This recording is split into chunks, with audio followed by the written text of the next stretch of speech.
Hi everyone, today we will discuss about WKB approximation. So what is the need for WKB approximation? First need is used to obtain approximate solutions. Approximate solutions to time independent Schrodinger equations. So equations in one dimension. Schrodinger equations actually they are not actually too good for real life situations. Like when you have a particle in a box, you need a perfect particle in a box. The edges cannot be dented or something like that, or you're having some tunnel.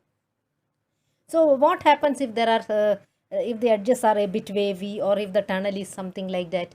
So there you don't have any real life situation. Real life situations will not be always smooth edges or no wavy part or something like that. So there, if you want to find out the wave functions, you need to make some suitable approximations, and for that this many approximation methods come into pictures. So these approximation methods are basically classified. Why we need approximation? We let us say approximation is needed as exact solutions of Schrodinger equation is an impossible task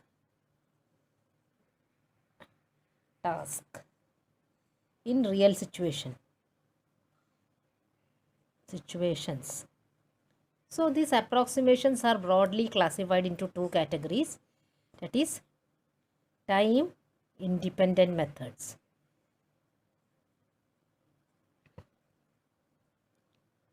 Time independent methods, which comes where there is this WKB, and another is variation, and in time independent perturbation.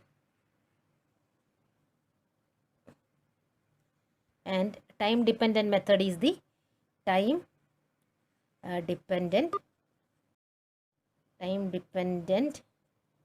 perturbation.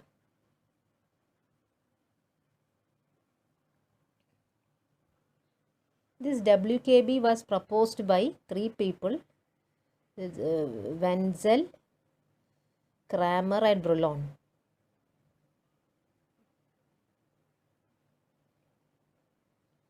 And then Jeffrey also contributed to it independently.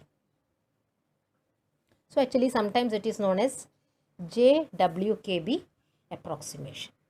Okay. Now a potential V, and then there is a particle.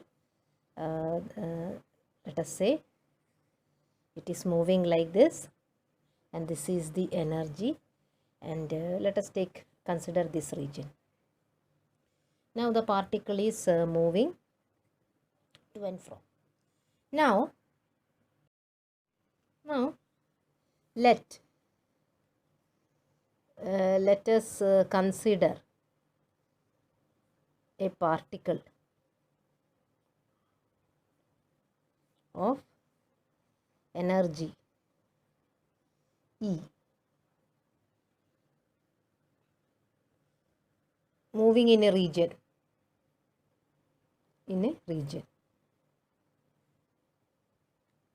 Now what will be the Schrodinger equation? The Schrodinger equation will be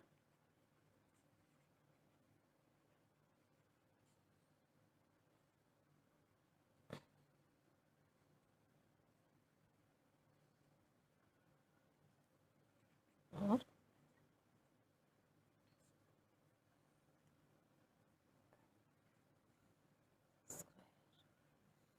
plus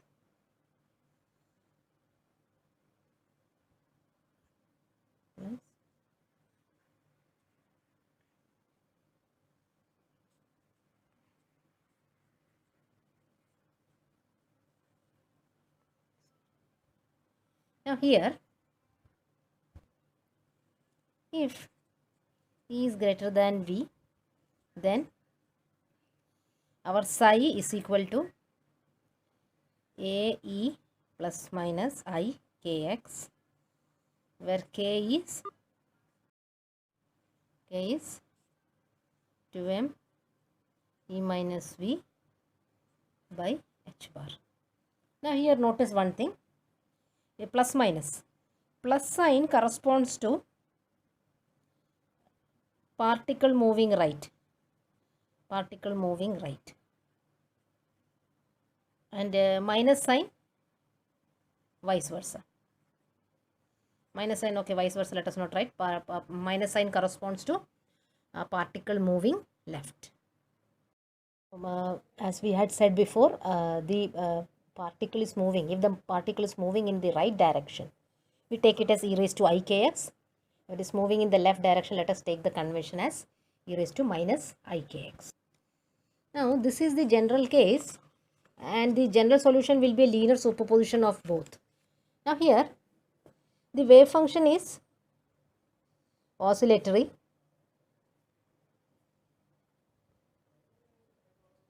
With fixed wavelength, de Broglie wavelength, lambda is equal to 2 pi by k, and an unchanging amplitude A. Now, what happens if V is not a constant? If V is not a constant, here comes the importance of WKB. If V is not a constant but varies very slowly in comparison to lambda, this implies variation less compared to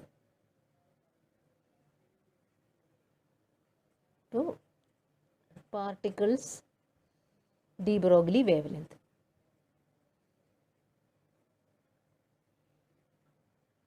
Okay, now let us say it once again. Now we have discussed in the previous case when E is greater than V, you are having a wave function which is oscillatory with fixed wavelength, and again and an unchanging amplitude. Now this you give as lambda is equal to 2 pi by k. But what happens if V is not a constant but varies very slowly in comparison to lambda, that is variation less compared to particles de Broglie wavelength? In this case also, psi is practically sinusoidal because the variation is so slow, sinusoidal, that is there is no change, actually practically no change in nature of wavelength. No change in nature of wavelength. But what happens? But lambda and A are slowly varying. Yeah, slowly varying. Slowly varying. Now here we we will discuss one more section, that is if E is less than V, that we had not discussed in the beginning, and V is a constant. Then what happens? Our psi s will be again E is equal to A is equal to e raised to plus minus kx, where k is again 2m V minus E by h bar. So this is again a known expression which we have done many times in Schrodinger case. But our highlight of the whole story lies here. V is constant, V is not a constant is something which we have done before. But what happens when V is not a constant but still slowly varying? So therefore, this WKB approximation is generally known as the semi-classical approximation, where we are not making a big change from the classical level. In classical level, Schrodinger equation, we have always discussed that V is a constant. Here we are seeing V is slowly varying. So if Vx is a constant, is not a constant, sorry, if Vx is not a constant, but varies slowly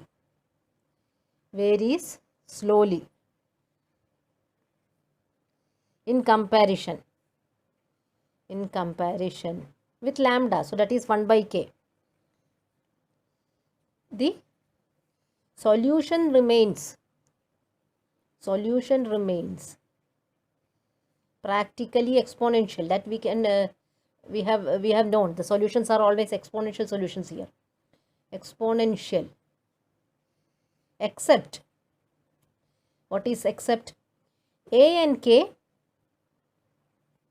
are slowly varying functions of x, varying functions of x. Now here that is the whole story. Vx is not a constant, that is fine, but varying very slowly. So classical case was Vx is equal to constant.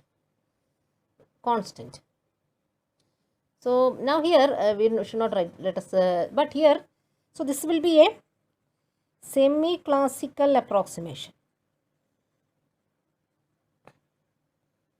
where Vx seems to be constant, but actually it's not a constant, it is varying very slowly.